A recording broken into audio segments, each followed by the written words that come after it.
유쾌하고도 신나는 시사 토크쇼 오태훈의 시사본부. 매주 화요일 현안을 둘러싼 여야 국회의원들의 가감없는 설전 정치화투가 있습니다.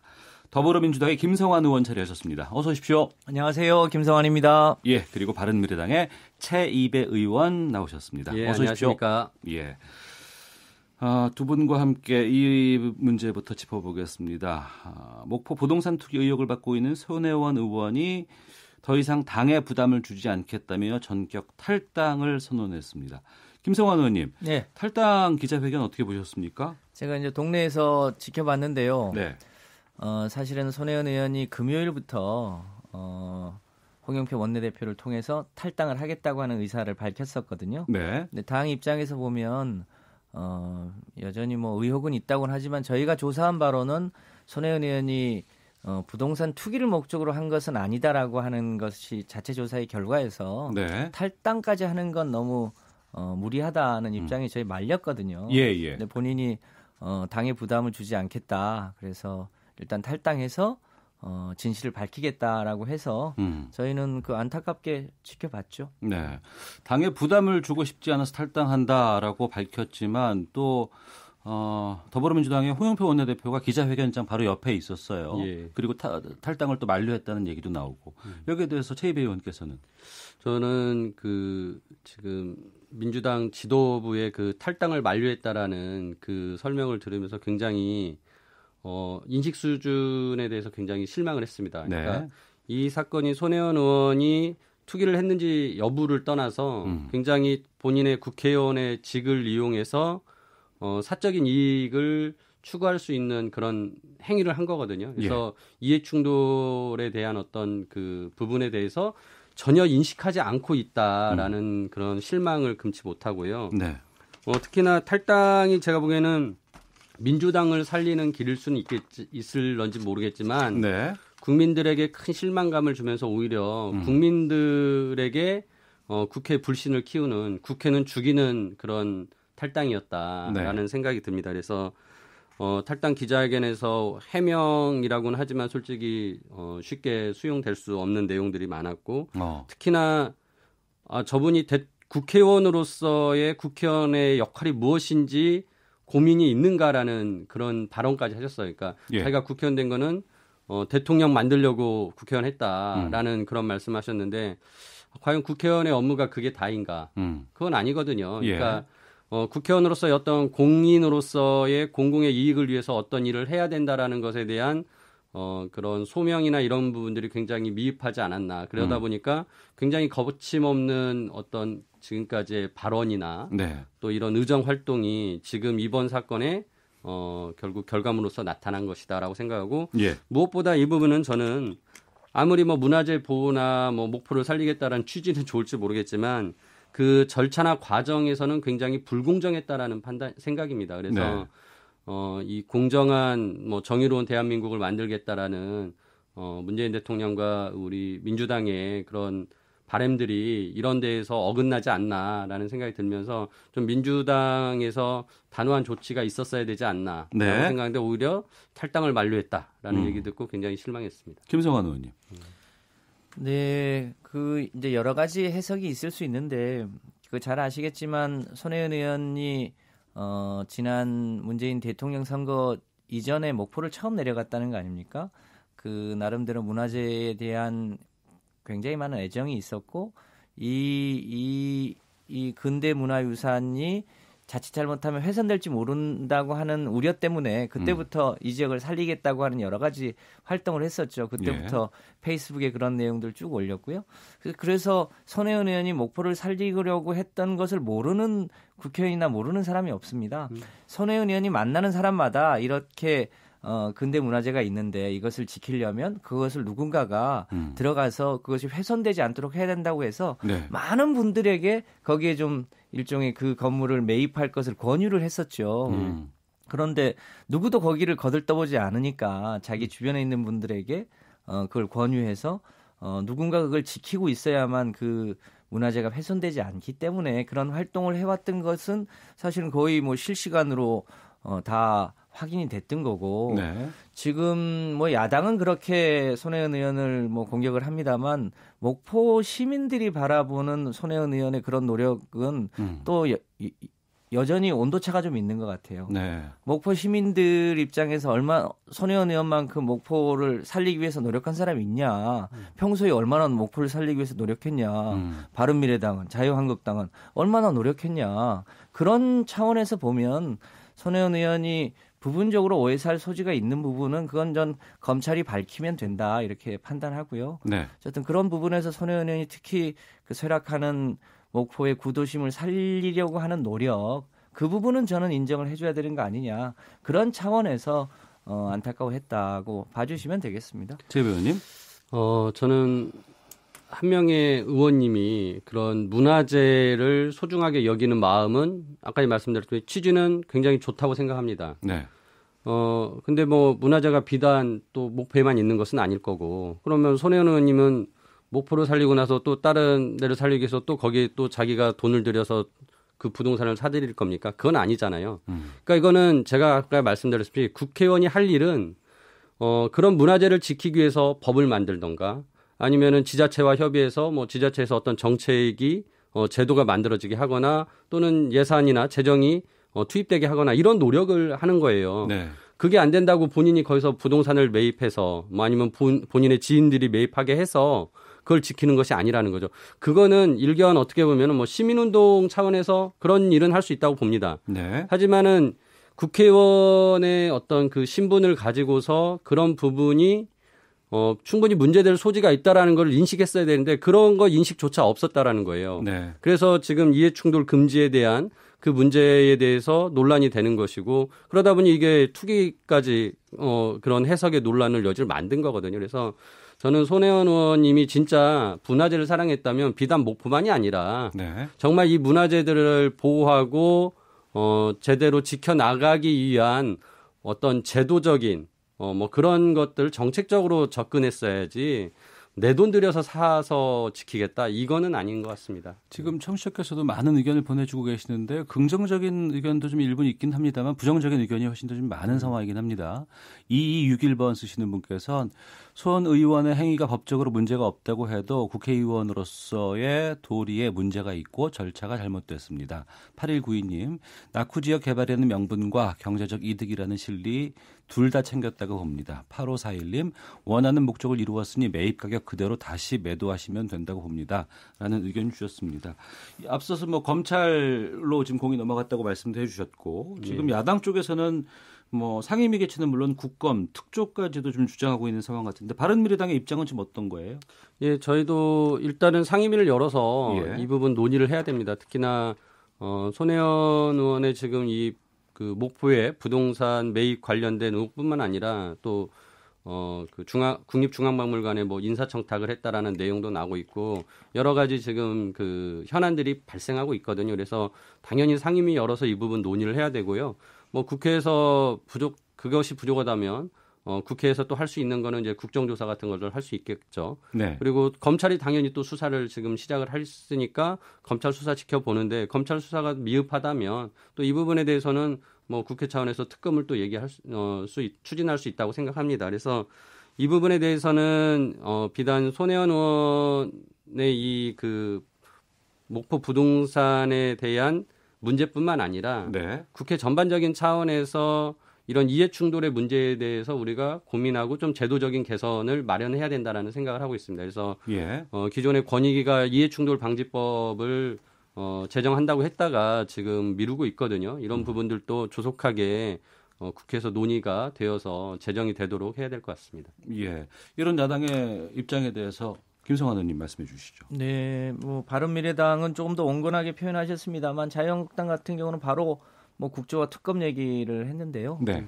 아시는 대로 지금 검찰 수사가 이제 진행이 될 예정이고 이 사안은 뭐 지금 세상이 떠들썩하긴 하지만 비교적 단순한 사안입니다. 네. 그러니까 그 조카와 보좌관 등을 통해서 산 부동산이 그러니까 차명으로 산 거냐. 네. 그러니까 부동산 투기를 하기 위해서 차명으로 산 거냐 아니냐를 네. 확인하면 되는 거고요. 그리고 그렇게 거기가 이제 문화재 보호구역으로 지정되는데 국회의원의 권한을 남용한 게 있느냐 없느냐. 네. 그러니까 비교적 간단한 사안입니다. 세상은 떠들썩하지만 그래서 그거는 제가 보기엔 검찰 수사 과정에서 충분히 해명이 될 수 있다고 보고요. 예. 그런데 그것을 마치 무슨 대통령의 부인까지를 들먹이면서 무슨 초권력형 비리처럼 몰고 가거나 이런 거는 좀 과도한 거죠. 일단 네. 검찰 수사 결과까지를 보고 판단해도 늦지 않다 이렇게 생각을 합니다. 알겠습니다. 2885님, 누구도 나서지 않던 일을 했으니 칭찬해줘야죠. 이해 충돌 부분이 있다고 하는데 시세 차익을 본 것도 아닌데 문제될 것 없다 봅니다. 근대문화재 먼저 알아보고 적극 나선 것을 투기로 몰아세워선 안 됩니다. 라는 의견 주셨고 아이디 허상님께서는 문화재를 지키는 것을 누가 반대하겠습니까? 하지만 국회의원은 그걸 지키는 법을 만들어야지 자기가 직접 투자하는 것은 아니라 봅니다. 라고 의견 주셨습니다. 자, 더불어민주당의 김성환 의원, 바른미래당의 최이배 의원과 함께 정치화투 이어가도록 하겠습니다. 손혜원 의원과 관련해서 뭐 더 하실 말씀 있으세요? 저는 아까 그 검찰 수사에 대해서 말씀하셨는데 예. 그러니까 이 부동산에 대해서도 실명법 위반이라는 의혹이 있거든요. 네. 근데 이게 조카한테 이제 돈을 주고 증여세도 내고 해서 뭐 아무튼 했으니까 정당하다라고 하는데 네. 결국은 이 부동산의 이용이나 어떤 처분에 대한 실질적인 그 권한을 누가 가지고 있느냐가 더 중요합니다. 돈의 출처가 중요한 것이 아니라요. 그래서 네. 그런 부분으로 차명 여부에 대한 판단을 해야 되는 것이다라고 생각을 하고요. 그리고 이 이해 충돌에 대한 부분이 솔직히 저는 더 중요한 부분이다라고 생각합니다. 그래서 기존의 이해충돌에 대한 이제 부패방지법 등에 있는 조항들이 네. 이 또 국회의원들한테 과연 적용되는지 여부에 대한 뭐 논란들이 좀 있어요. 그래서 그런 부분들에 대해서 논란이 있다면 저는 이 직권남용으로 공무원의 직위를 이용해서 피감기관에 어떤 부당한 영향력을 행사했는지의 여부 네. 이것이 같이 꼭 다뤄져야 된다고 생각을 합니다. 그래서 검찰에서 그런 부분에 대해서 철저히 규명을 하지 않으면 이후에 이 논란이 잦아들지 않을 것이다라고 생각합니다. 이 법률 공방과는 또 별개로 손 의원의 이제 강경 일변도의 태도, 네. 지금 민주당의 금태섭 의원과도 지금 여러 가지 뭐 사과해야 된다 뭐 이런 예. 요구들이 좀 나오고 하는데 이런 부분에 대해서도 좀 사태를 좀 악화하시는 것 아닌가라는 의견도 있는 것 같은데 김성환 의원께서 어떻게 보시는지 좀 알려주세요. 이제 손혜원 의원을 저는 보궐로 들어온 초선이라 잘 모르긴 합니다만 굉장히 자유분방하게 의정활동을 해왔습니다. 예. 거짓이 없고요. 굉장히 적극적으로 의정활동을 해왔던 편이죠. 이제 네. 그 과정에서 생긴 문제라고 보여지는데요. 가급적이면 뭐랄까요, 그 문제를 확대하거나 그러지 않을 필요는 있겠죠. 다만 본인의 진실성 문제에 대해서 구체적인 내용을 확인하지 않고 네. 문제 제기를 한다든지 혹은 폄하한다든지 이런 것에 대한 손혜원 의원의 문제 제기이기 때문에 그 부분은 이제 별건으로 보고요. 예. 아까 우리 최 의원이 얘기했던 것처럼 혹시 이것이 의원의 이해관계와 이제 충돌하는 건 아니냐 이 부분에 대해서는 현행법이 혹시 그것을 규제할 수 없다면 차제에 네. 그런 부분을 좀 더 정교하게 만들 필요는 있겠다 이렇게 네. 판단을 합니다. 예. 문자가 상당히 좀 많이 오고 있는데 다 소화를 해드리기 좀 힘들 것 같고요. 다음 주제로 좀 가보도록 하겠습니다. 손혜원 의원뿐만 아니고 지금 서영교 의원 관련돼서 좀 여러 가지 얘기가 나오고 있습니다. 예. 재판 청탁 의혹을 받고 있는 서영교 의원이 지금 언론과 인터뷰에서 판사를 만난 기억이 없어서 말을 못하고 있다 이렇게 밝혔는데 먼저 최이배 의원께서 법사위 계시죠? 예, 맞습니다. 이 재판 청탁 의혹은 어떻게 보세요? 저는 솔직히 앞에 손혜원 의원님 거는 이제 개인에 대한 어떤 좀 일탈, 그러니까 예. 이제 뭐 어떤 문제 의식이나 이런 거에 대한 부족함 이런 거에서 발생한 그 개인적인 문제라고 생각합니다. 뭐 네. 이게. 근데 오히려 이 서영교 의원님의 이 재판 청탁 문제는 네. 이건 굉장히 심각한 더 큰 문제죠. 왜냐하면 이건 사법농단에 관련된 문제거든요. 그러니까 네. 우리나라 민주주의의 상권 분립의 원칙을 훼손하는 굉장히 어떻게 보면 기존의 국회에 이런 재판 청탁이 있었다라는 것 자체가 드러났고 그걸로 인해서 국회와 법원이 네. 서로 견제하고 감시해야 되는 역할을 해야 되는 데가 한통속이 돼서 같이 이런 불법적인 행위를 저질렀다라는 네. 것이거든요. 그래서 굉장히 이거는 우리 민주주의의 질서를 훼손하는 심각한 문제고 국정농단 사건만큼이나 저는 좀 심각성을 가지고 우리가 바라봐야 된다고 생각을 하고요. 이 부분에 대해서 참 민주당 지도부에 이제 또 실망을 했던 게 예. 홍영표 원내대표가 이거를 법사위의 관행이다라고 말씀하셨어요. 근데 이건 진짜 적폐죠. 그러니까 이 적폐를 어떻게 청산할 것인가에 대한 고민을 해야 되는데 오히려 이건 관행이고 서영교 의원께서 원내 수석 부대표직을 내려놓은 것으로 무마를 지금 하려고 한단 말이에요. 그래서 네. 과연 민주당이 아까 말씀드렸던 뭐 공정하고 정의로운 대한민국, 나라다운 나라 이런 것들을 얘기할 그 자격이 있는가 이제 이런 비판까지 받아야 되는 상황인 거죠. 그래서 당연히 이거는 법원이 적극적으로 국회와의 이런 지금까지의 부적절한 관계를 가지고 있었다면 뭐 국회도 물론 나서겠지만 법원이 어떻게 보면 지금 더 많은 정보를 가지고 있을 거거든요. 네. 법원이 다 정보를 드러내서 이 적폐를 정말 청산해야 된다. 그게 사법개혁의 또 중요한 한 부분이 될 것이다라는 생각합니다. 서영교 의원 관련해서 민주당 쪽에서는 그 서영교 의원 본인 스스로가 당적을 내려놓는 것 이런 것으로 그냥 넘어가기로 정리가 된 겁니까? 아니, 당적이 아니라 당적이 아니고요. 예. 지금 당직을 당직을 내려놓는 네네. 거죠. 서영교 의원이 여전히 지금 실제 그 판사를 만났다는 기억이 없다고 지금 하고 있어서 조금 더 팩트에 대한 확인이 필요해 보이는데요. 네. 임종원의 당시 공소장을 보면 노철래 전 의원이나 이군현 의원의 부탁을 받고 그분들의 재판을 청탁한 자유한국당 현역 법사위원이 있다는 거 아닙니까? 예. 그런데 임종원 차장이 지금 누가 그것을 했는지를 지금 안 밝히고 있다는 거 아니에요? 사실은 내용으로 보면 그게 예. 훨씬 심각하죠. 예. 그런데 바른미래당은 그것에 대해서는 한마디 언급이 없더라고요. 아니죠. 그런데 예. 이제 저는 서영교 의원이 만약에 본인이 기억을 못하지만 만약에 그런 일이 있었다면 썩 적절한 일이라고는 생각하지 않습니다. 근데 그 내용으로 보면 네. 그 지역에 이제 일반 그 당원의 아들의 소위 이제 안타까운 사연을 좀 가급적이면 선처해달라고 하는 부탁을 한 것으로 보고 그런데 예. 이 자유한국당 거는 현역 전직 이 정치인의 이 사건을 무마하거나 뭐 이렇게 하려고 했던 거 아닙니까? 네. 그러니까 뭐 정도로 보면 굉장히 심각한 거죠. 그래서 그런 부분이 오히려 좀 더 밝혀져야 되는데 왜 임종원 차장은 그것에 대해서는 밝히지 않는지 네. 사실 그게 훨씬 더 심각한 문제라고 보고요. 예. 그 차제의 이런 문제가 이제는 과거의 관행을 떠나서 실제로 입법부와 사법부 간에 건전한 긴장관계를 형성할 수 있는 그러니까 이번 기회에 이제 사법농단 문제나 사법개혁 문제가 이런데 차제에 이런 이제 제도적 개선이 될 수 있는 중요한 계기가 되기를 바랍니다. 네. 0500님께서 특별한 만남은 20년 지나도 다 기억납니다. 기억 안 난다는 말 이해하기 어렵습니다. 5822번 쓰시는 분 누가 누굴 욕할까요? 자유한국당이 이 부분에 대해 스스로 스르르 공세를 멈춘 이유는 무엇일까요? 3517님 민주당은 뭐만 걸리면 한국당도 했던 거라 그러는데 대놓고 명시적 청탁해놓고 묵시적 청탁했다 관행 탓이다 하는 건 정의롭지 못합니다라고 의견 주셨습니다. 최이배 의원님. 예.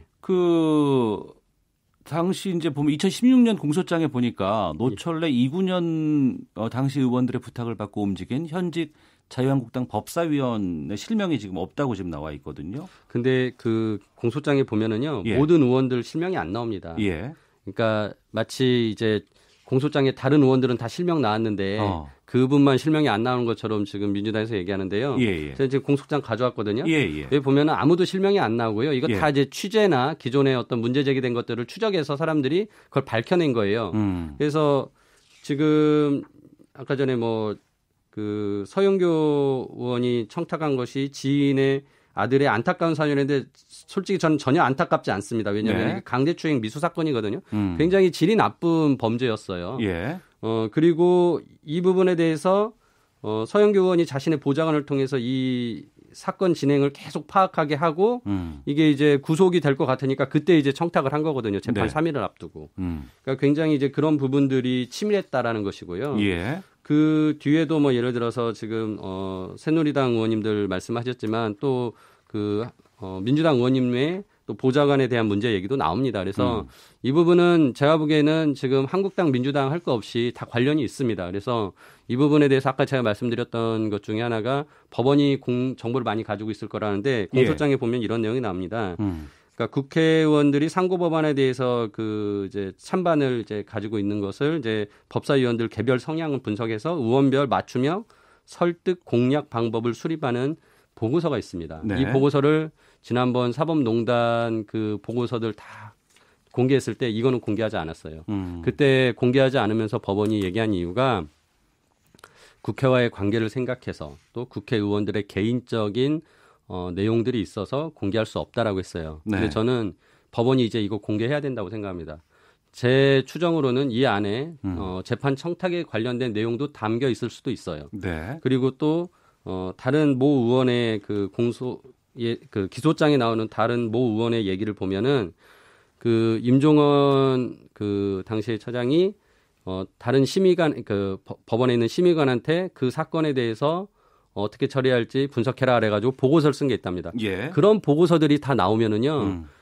개별 의원들이 이런 재판 청탁한 내용들 다 드러날 수 있습니다. 저는 이번 기회에 법원이 이거 다 털고 국회도 정말 같이 바뀌었으면 좋겠습니다. 터는 것 김성환 의원님 어떻게 보세요? 당연하죠. 네. 우리 사회에 지금 바탕을 이루어야 될 게 일종의 공정, 정의. 이거는 일단 기본적인 신뢰의 출발이잖아요. 예.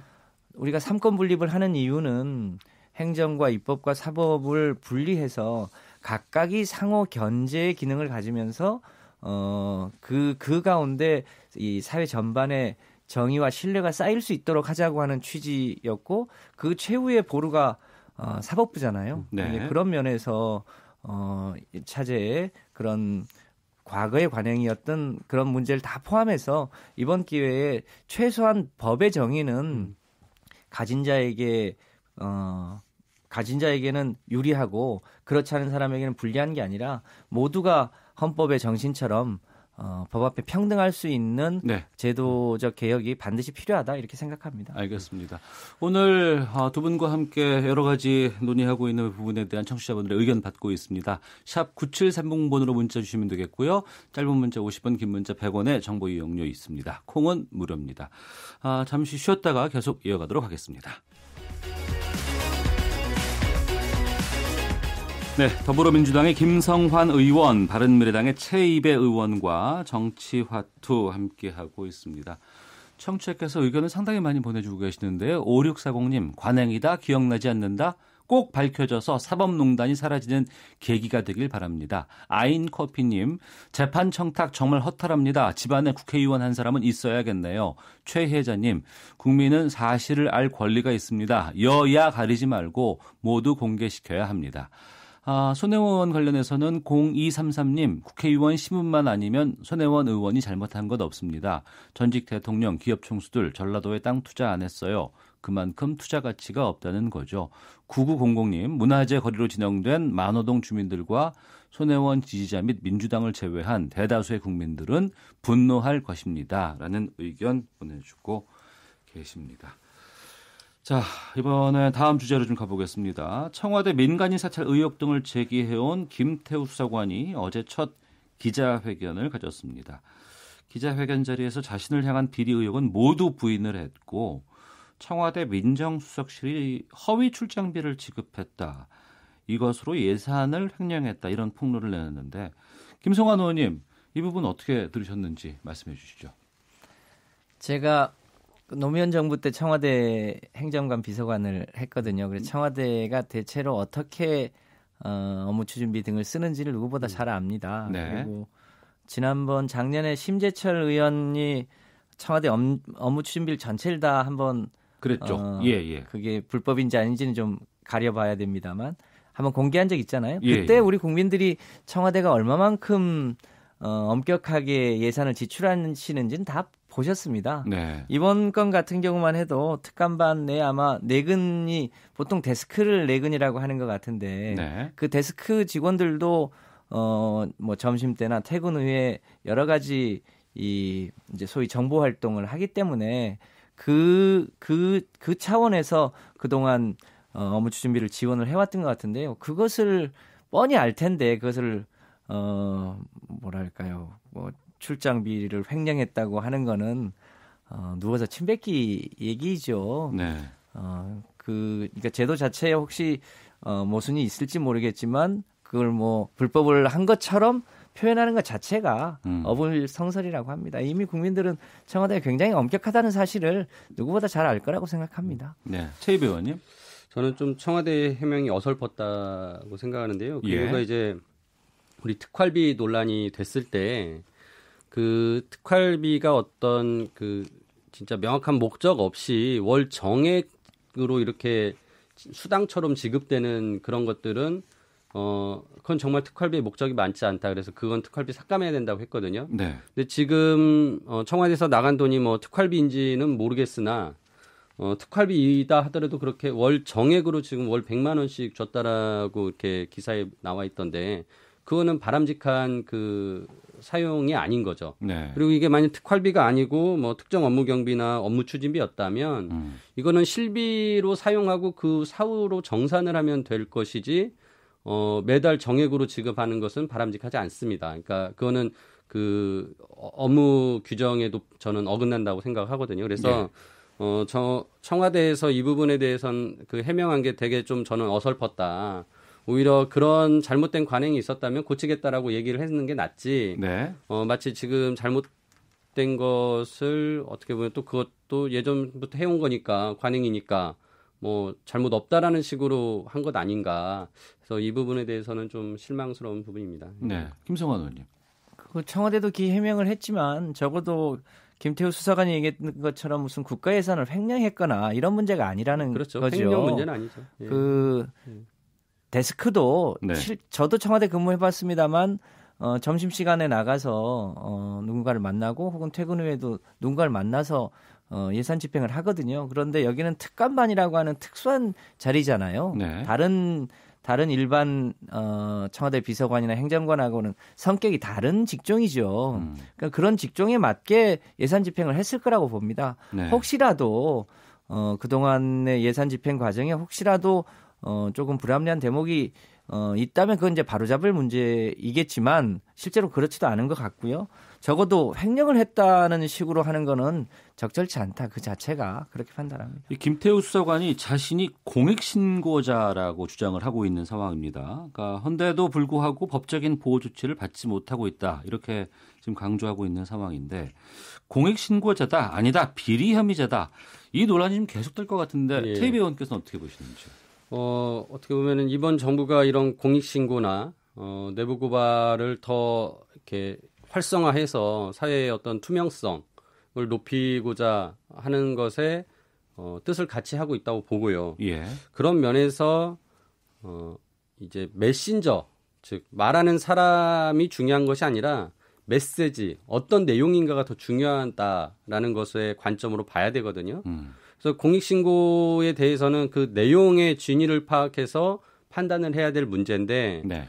지금 처음 예를 들어서 김태우 지금 전 그 감찰관은 뭐 이제 비리 혐의자다라고 해서 저 사람이 얘기하는 것은 비리 혐의자이기 때문에 어떤 옳은 소리를 해도 그거는 받아들일 수 없다라는 그런 이제 메신저를 공격하는 거고 신재민 전 사무관에 대해서 마찬가지거든요. 그 손혜원 의원이 엄청 그 인격 그 모독에 관련된 그런 발언을 글을 페이스북에 올리면서 그거에 대한 그 메시지를 훼손시켰었거든요. 그래서 저는 진짜 공익 신고 내부자 보호의 관점에서 본다면 이 메시지만을 봐야 된다. 내용에 대한 진위 판단이 더 중요하다는 것이고 그런 메신저에 대한 공격은 제가 보기에는 굉장히 부적절한 것이고 지금 민주당에서 그런 식의 어떤 평가는 자제돼야 된다고 생각을 합니다. 예. 김성환은 핸드폰 꺼주세요. 네, 미안합니다.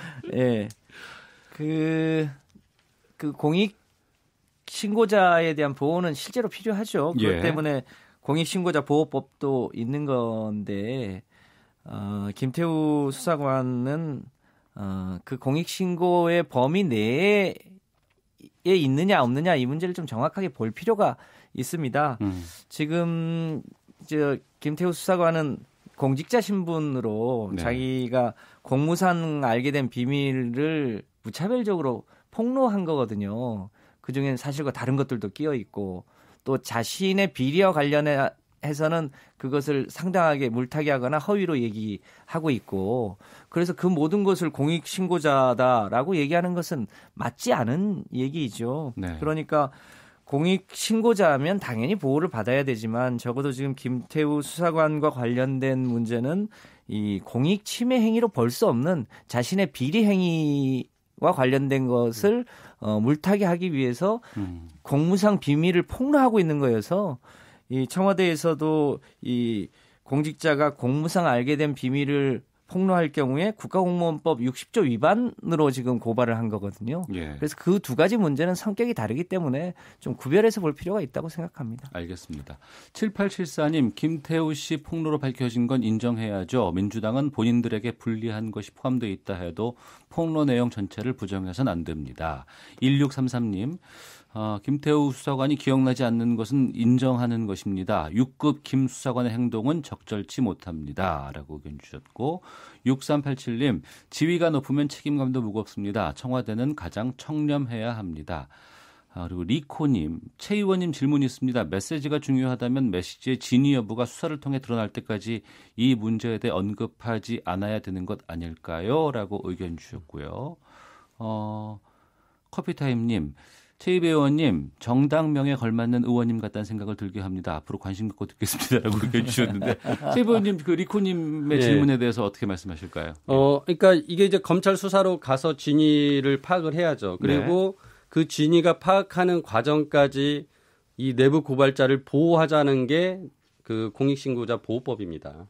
그러니까 일단은 이 진위가 파악되기 전이라도 여러 가지 보호 절차가 있습니다. 그거를 하고 예를 들어서 그게 허위다라면 그거에 걸맞는 다시 처벌이나 책임을 지는 것이지요. 네. 그러니까 지금 우리 김성환 의원님께서 그 김태우 전 감찰관이 자신의 비리를 덮으려고 이런 얘기를 하고 있어서 비리를 감추려고 하는 것이다라고 하시면은 진짜 예를 들어서 회사에서 범죄를 저지른 사람인데 그 범죄가 폭로될 것을 우려해서 자신이 그 회사의 어떤 비리를 폭로를 했어요. 그러면 이 사람은 자신이 저지른 비리에 대해서는 당연히 책임을 지는 겁니다. 그렇다고 그 사람이 또 폭로한 회사의 문제점, 비리 이것에 대해서 진위 파악을 하고 또 회사에 대한 처벌을 하는 것은 당연히 필요한 거고요. 그리고 그 과정에서 회사로부터 여러 가지 부당한 어떤 대우나 이런 걸 받는 것을 방지하는 것이 공익신고자 보호의 절차입니다. 그래서 김태훈 수사관에 대해서도 똑같이 적용돼야 된다라고 생각한다면 저는 진위 파악할 때까지는 좀 보호 절차는 진행해도 되지 않겠냐라는 생각입니다. 여기에 대해서 김성환 의원님. 네, 김태우 수사관이 굉장히 무차별적으로 자기가 과거에 그러니까 청와대에서 있기 전에 했던 여러 가지 내용도 마치 청와대에서 했던 것처럼 포장하기도 하고 그 뭐랄까요 사실과 관계없는 것을 발표하기도 하고 여러 가지 행위를 했잖아요. 네. 근데 그런 부분까지를 다 공익 침해 행위라고 봐야 할 것인가? 물론 이제 경계선이 애매한 부분도 있을 수 있겠습니다만, 네. 이제 그 최 의원님께서 말씀하신 대로 공익 침해 행위에 해당되는 것을 본인이 이제 표현했다라고 하면 그거는 공무원이라도 공익 신고자로서 보호를 받아야 되겠습니다만 지금 김태우 수사관이 한 여러 가지 내용들은 사실상 공익 침해라기보다는 자기가 공무상 알게 된 비밀을 무차별적으로 폭로하고 있는 것이어서 그 부분에 대해서는 적절치 않은 행위를 하고 있는 거죠. 예. 청취자분들께서 오늘 아무래도 좀 주제가 주제이다 보니까 여당에 대한 질타가 좀 무서운 의견들이 많이 나오고 있는데 그 문자 소개해드리면서 두 분과 말씀 마무리하도록 하겠습니다. 5894님, 요즘 여당에서 말하는 거 들으면 꼭 교통 위반 단속하는 경찰에게 앞차는 단속 안 하고 왜 내 차만 단속하느냐 떼쓰는 것처럼 들립니다. 국민이 어떻게 생각할까요? 라고 의견 주셨고 7294님, 김성환 의원님, 여당 내부에 적폐가 있다면 깨끗이 청산하는데 앞장서 주십시오라고 잘 알겠습니다. 예, 의견 주셨습니다. 네. 자, 더불어민주당의 김성환 의원, 바른미래당의 최이배 의원과 한 주간의 가장 중요한 정치 현안 둘러싼 정치화투 들어봤습니다. 자, 두 분 말씀 고맙습니다. 예, 네, 감사합니다. 감사합니다.